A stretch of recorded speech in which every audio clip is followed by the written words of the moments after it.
Hey there. So, let me ask you something.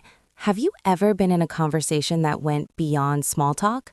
Maybe someone asked you a meaningful question like, what are you hoping for in the next few years? Or what worries you most about the future? And you wanted to answer honestly, to open up and share something real.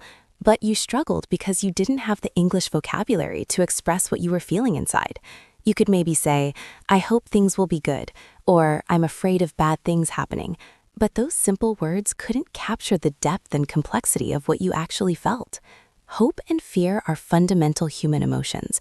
They shape our decisions, drive our actions, and define our relationship with the future. But they're also nuanced, layered emotions that require precise vocabulary to express authentically.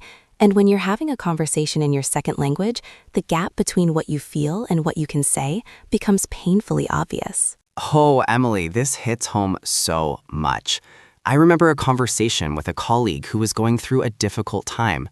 She opened up to me, sharing her fears about her career and her hopes for her family.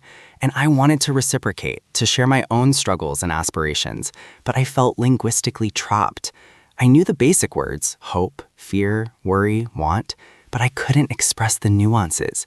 I couldn't say that I had conflicting hopes, that I feared something specific but also felt excited by it, that my worries were more about uncertainty than any particular outcome. So my response sounded shallow and generic, when what I felt was deep and complex. I could tell she was disappointed that I hadn't matched her vulnerability. It wasn't that I didn't want to, I just didn't have the language tools. Exactly. And this is where many English learners get stuck. They can handle surface-level conversations competently. They can discuss the weather, weekend plans, and work projects. But when conversations go deeper, when someone wants to know who you really are and what matters to you, the basic B1 vocabulary isn't enough. You need the language of emotions, aspirations, anxieties, and dreams. And here's why this matters so much. Deep conversations create real connections. When you can discuss hopes and fears authentically, you move from acquaintance to friend. You show vulnerability, which builds trust. You reveal what makes you human, which creates empathy. These conversations are where real relationships form. Plus, being able to articulate your own hopes and fears is personally valuable. When you can put these emotions into words, you understand yourself better. You gain clarity. You can make better decisions because you've identified what you're actually hoping for or afraid of, not just vague feelings of attraction or aversion. Welcome to English Club Podcast. I'm Paul, and I'm here with my friend Emily, and we're so glad you're here with us. This is our space where we go beyond basic English to learn the language of meaningful connection. Today, we're diving into the vocabulary of hopes and fears. We're going to learn how to express different types and intensities of hope, from mild wishes to deep aspirations. We're going to explore vocabulary for different kinds of fears, from small worries to profound anxieties. We're going to practice phrases for discussing the future with uncertainty, optimism, and concern. And we're going to learn how to have vulnerable, authentic conversations about what matters most. This episode is about emotional vocabulary at the B1 level. We're giving you the tools to express complex inner experiences in relatively simple English. You don't need advanced grammar for deep conversations. You need the right vocabulary and the courage to use it. This topic matters because connection requires authenticity. Superficial conversations are fine for passing time, but meaningful relationships need depth. And depth requires being able to talk about hopes, fears, dreams, and worries. Plus, this vocabulary appears constantly in real conversations, media, literature, and professional contexts. Job interviews ask about career hopes. Therapy involves discussing fears. Friendships deepen when people share aspirations. This isn't specialized vocabulary. It's essential for being fully human in English. By the end of this episode, you'll know dozens of ways to express hope and fear with nuance and precision. You'll understand how to structure deeper conversations. You'll have phrases for encouraging others to open up. And you'll feel more confident having meaningful conversations in English. And hey, before we dive in, if you're enjoying this podcast, please like and subscribe to our channel for more English learning podcasts. It really helps us create more content for you. Your support means everything. Okay, so let's start with the fundamental vocabulary of hope. Hope itself is both a noun and a verb. I hope, verb, or my hope is, noun. It's the basic word for wanting something good to happen in the future. But hope comes in different intensities. Let's explore the spectrum from mild to strong. Mild hope. I wish. I'd like. It would be nice if. These express gentle desires without strong expectation. I wish I could travel more, or it would be nice if the weather improved. Moderate hope. I hope. I'm hoping. Hopefully. These are standard expressions of desire with some expectation. I hope things work out, or I'm hoping to get the promotion. Strong hope. I really hope. I'm really hoping. I deeply hope. My sincere hope is. Adding intensifiers shows the strength of your hope. I really hope she recovers quickly. Determined hope. I'm determined to. I'm committed to. I will. I intend to. These show hope combined with octave intention. I'm determined to finish my degree. Now let's explore different objects of hope, what we can hope for. We can hope for outcomes. I hope everything works out. I hope things go well.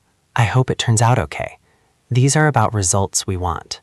We can hope for specific events. I hope I get the job. I hope we can buy a house. I hope my daughter gets into her top choice university. These are concrete things we want to happen. We can hope for qualities or states. I hope to be happy. I hope to become more confident. I hope to feel at peace. These are about who we want to be or how we want to feel. We can hope for others. I hope she finds what she's looking for. I hope they have a safe journey. I hope things improve for him. This is hope directed at others' well-being. Now let's learn structures for expressing hope about the future. I hope that, plus subject, plus verb. I hope that I can make a difference. This is a complete sentence structure. I'm hoping to, verb. I am hoping to travel next year. This connects hope to action you plan to take. My hope is that, subject verb. My hope is that we can work things out. This is more formal and reflective.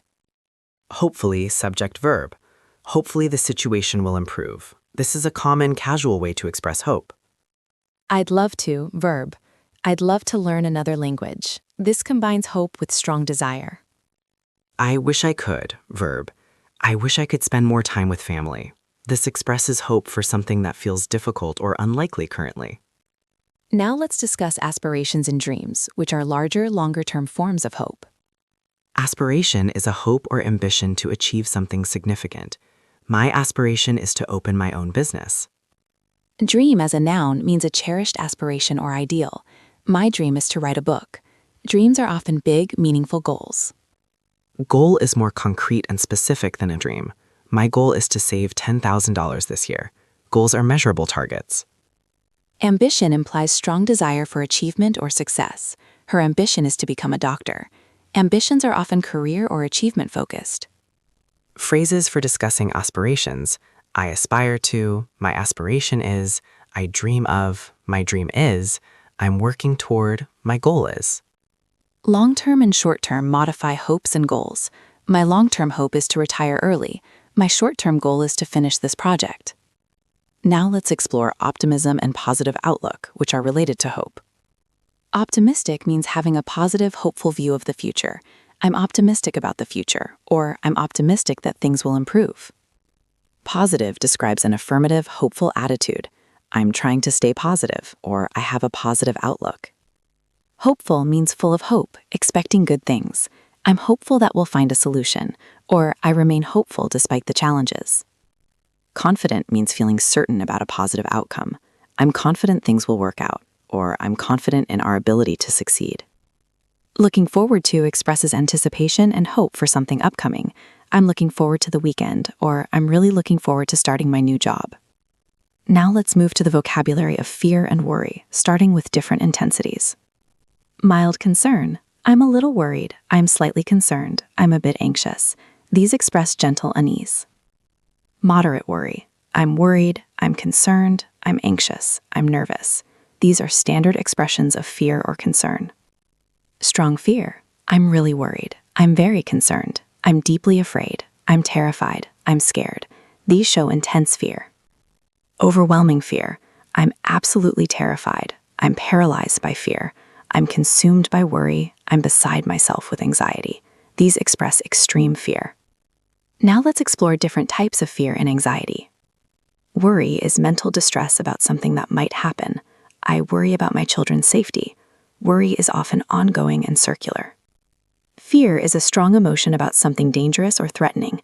I fear I'm making the wrong decision. Fear is often about something specific. Anxiety is persistent worry or unease.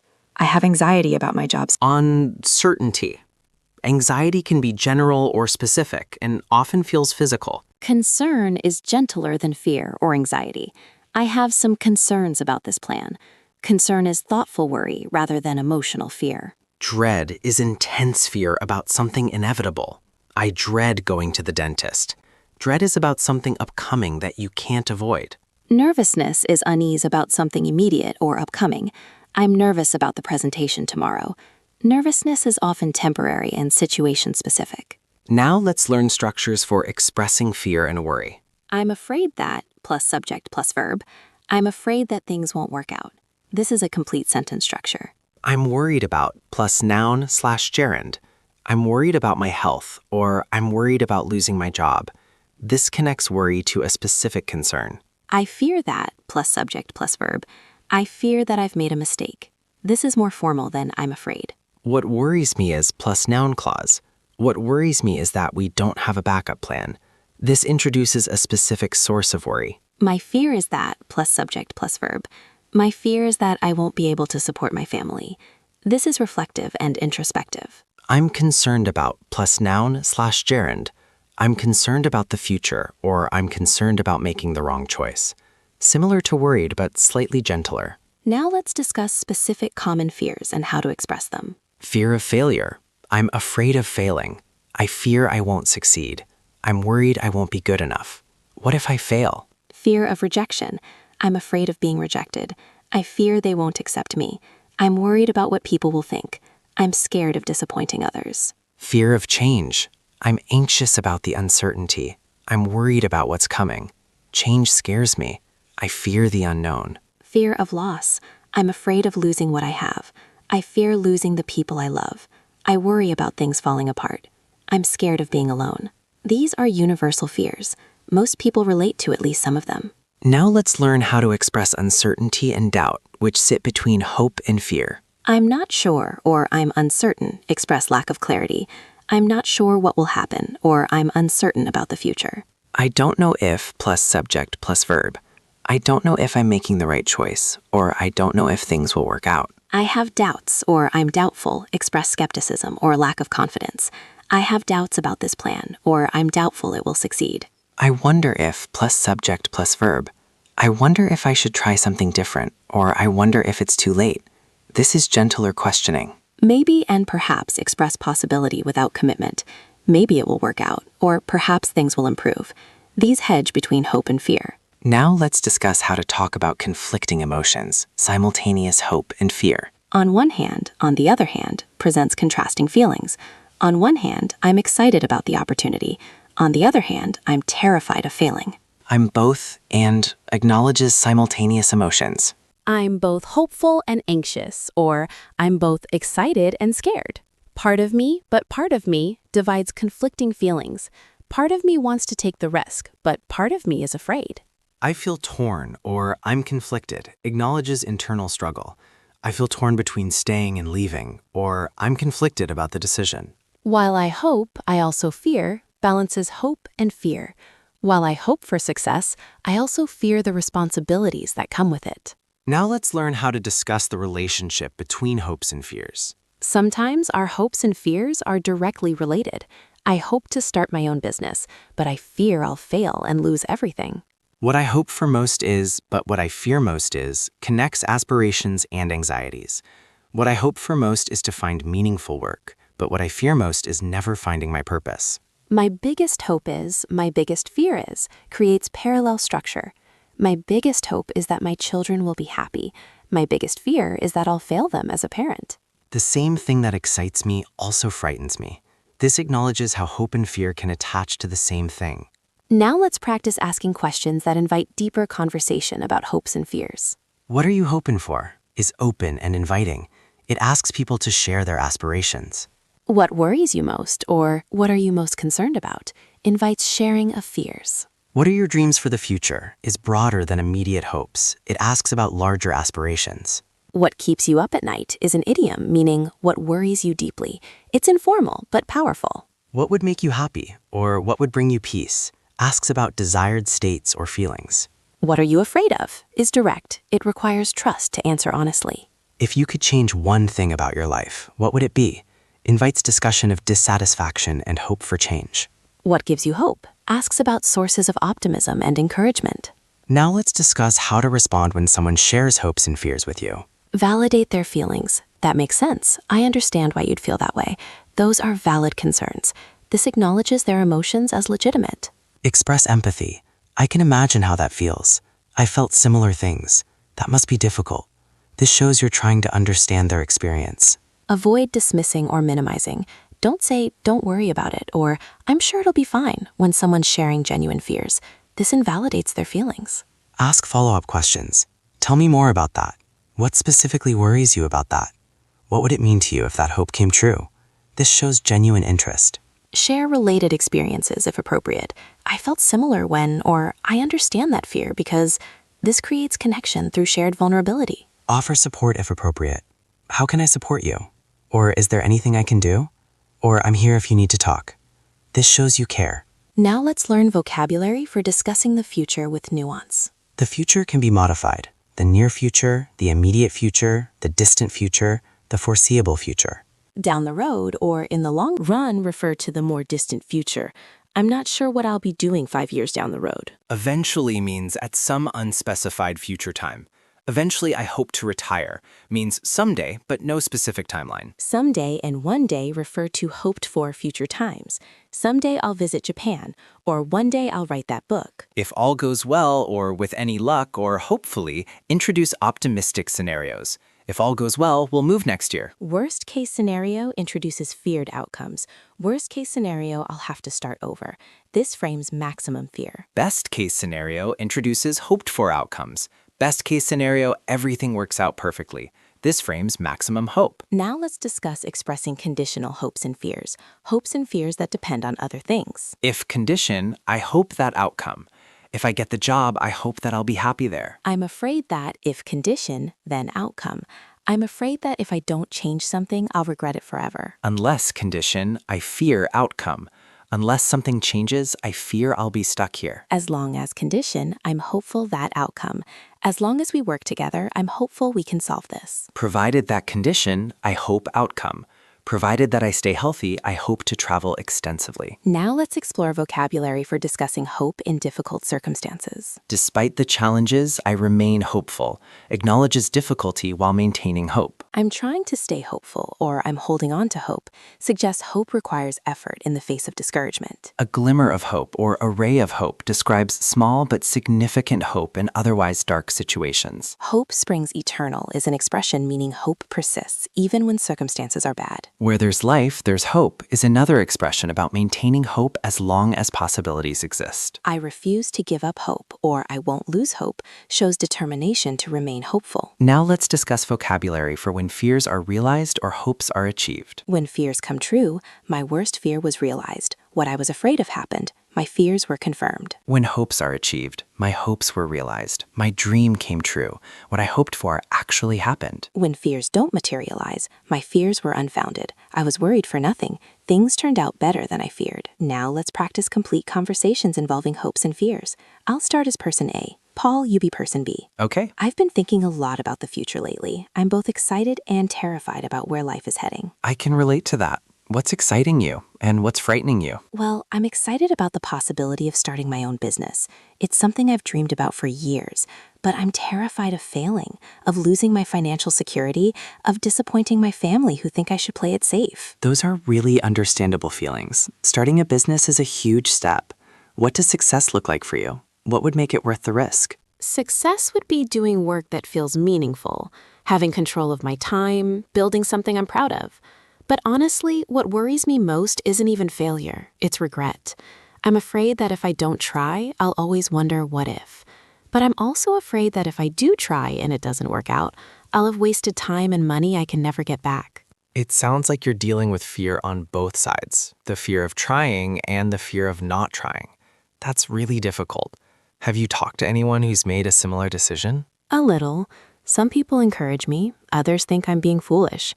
I just wish I could see the future and know how things turn out. I understand that desire for certainty. but what I'm hearing is that there's something you really want. Maybe the question isn't whether you'll succeed, but whether you can live with not trying. What does your gut tell you? That's a natural, supportive conversation about conflicting hopes and fears.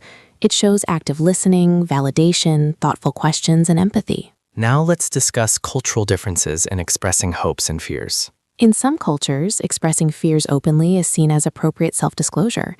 In others, it might be seen as complaining or showing weakness. In some cultures, expressing ambitious hopes is encouraged. In others, it might be seen as arrogant or tempting fate to speak of aspirations. In individualistic cultures like the US, personal hopes and dreams are often emphasized. Follow your dreams is a common encouragement. In collectivist cultures, hopes might be more focused on family, community, or collective well-being rather than individual achievement. Understanding these differences helps you navigate cross-cultural conversations about hopes and fears sensitively. Now let's learn phrases for encouraging others when they're struggling with fear or lost hope. I believe in you, or I have faith in you, expresses confidence in someone's ability. You're stronger than you think, or you can handle this, offers reassurance about their capability. It's okay to be scared, or your fears are valid, validates their emotions while encouraging them forward. What's the worst that could happen, and could you handle that? Helps put fears in perspective. You don't have to have all the answers right now. Relieves pressure for certainty. Take it one step at a time, or one day at a time. Breaks overwhelming situations into manageable pieces. Now let's discuss phrases for when you need to adjust or let go of hopes. I need to adjust my expectations. Acknowledges hopes may not be realistic. I'm learning to let go of, plus noun, introduces release of attachment to specific outcomes. I'm making peace with, plus noun, suggests accepting something you hoped wouldn't happen. I'm redirecting my hopes toward, plus noun, shifts focus to different aspirations. I'm learning that it's okay if, plus outcome, indicates acceptance of previously feared scenarios. Now let's explore hopes and fears in specific life domains. Career hopes. I hope to advance. I aspire to leadership. I dream of meaningful work. I hope to make a difference. Career fears. I fear stagnation. I worry about job security. I'm afraid of burnout. I'm concerned about making the wrong. Long career choice. Relationship hopes. I hope to find someone. I dream of building a family. I aspire to be a good partner. I hope to maintain close friendships. Relationship fears. I fear loneliness. I'm afraid of getting hurt. I worry about losing people I love. I'm scared of being alone. Personal growth hopes. I hope to become more confident. I aspire to learn and grow. I dream of becoming my best self. I hope to overcome my limitations. Personal growth fears. I fear I'll never change. I'm afraid I'll always struggle with this. I worry I'm not capable of growth. I'm scared of facing my issues. Health and well-being hopes. I hope to stay healthy. I aspire to better self-care. I dream of feeling at peace. I hope to age gracefully. Health and well-being fears. I fear illness. I worry about aging. I'm afraid of losing my independence. I'm concerned about my mental health. Now let's practice phrases for introducing vulnerable conversations. Can I share something with you? Asks permission before opening up. I've been thinking about this a lot. Signals you're about to share something you've reflected on. I don't usually talk about this, but acknowledges vulnerability while proceeding. I hope you don't mind me saying this. Shows awareness that what you're sharing might be personal. I trust you enough to tell you. Explicitly names the trust involved in vulnerability. I need to get this off my chest. Indicates you've been holding something in and need to express it. As we approach the end of this episode, I want to emphasize how powerful this vocabulary is. Learning to express hopes and fears isn't just about language acquisition. It's about developing emotional intelligence and the ability to connect deeply with others. When you can articulate what you hope for and what you're afraid of, you gain clarity about yourself. You understand your motivations better. You can make more aligned decisions. And when you can discuss these topics in English, you can build real relationships with English speakers. You move beyond surface-level interaction to genuine connection. Remember that vulnerability in conversation is a gift. When someone shares hopes and fears with you, they're trusting you with something precious. Handle it with care. And don't be afraid to be vulnerable yourself. Yes, it feels risky, but that risk is what creates meaningful connection. People don't bond over small talk. They bond over shared humanity. Start small if this feels uncomfortable. You don't have to share your deepest fears with everyone, but practice with trusted friends or family. Get comfortable with this vocabulary in safe spaces. Notice how native speakers discuss these topics. Pay attention to the phrases they use, the vulnerability they show, the ways they support each other through hopes and fears. I'd love to hear from you. What's one hope you have for your future? What's one fear you're working through? How do you find it discussing hopes and fears in English? Share in the comments if you're comfortable. And please, if you found this episode meaningful, like and subscribe to English Club for more English learning podcasts. Thank you so much for listening. Remember, deeper conversations require vulnerability, but they also create deeper connections. The risk of opening up is real, but so is the reward. You now have the vocabulary to express hopes from gentle wishes to powerful aspirations. You have words for fears from mild concerns to deep anxieties. You have structures for discussing the future with all its uncertainty. Don't wait for perfect circumstances or perfect language to have meaningful conversations. Your B1 English is enough. What matters is authenticity, not linguistic perfection. The people who matter will appreciate your effort to share genuinely, even if your English isn't flawless. Authenticity connects more powerfully than grammatical perfection ever could. And remember that discussing hopes and fears is a two-way street. Ask questions, listen actively, create space for others to be vulnerable too. That's how real relationships form. See you in the next episode. Keep practicing your English, and remember, you're doing great. And may you have the courage to speak your hopes and name your fears, because in that honesty lies the path to both self-understanding and genuine connection with others. Take care, and bye for now.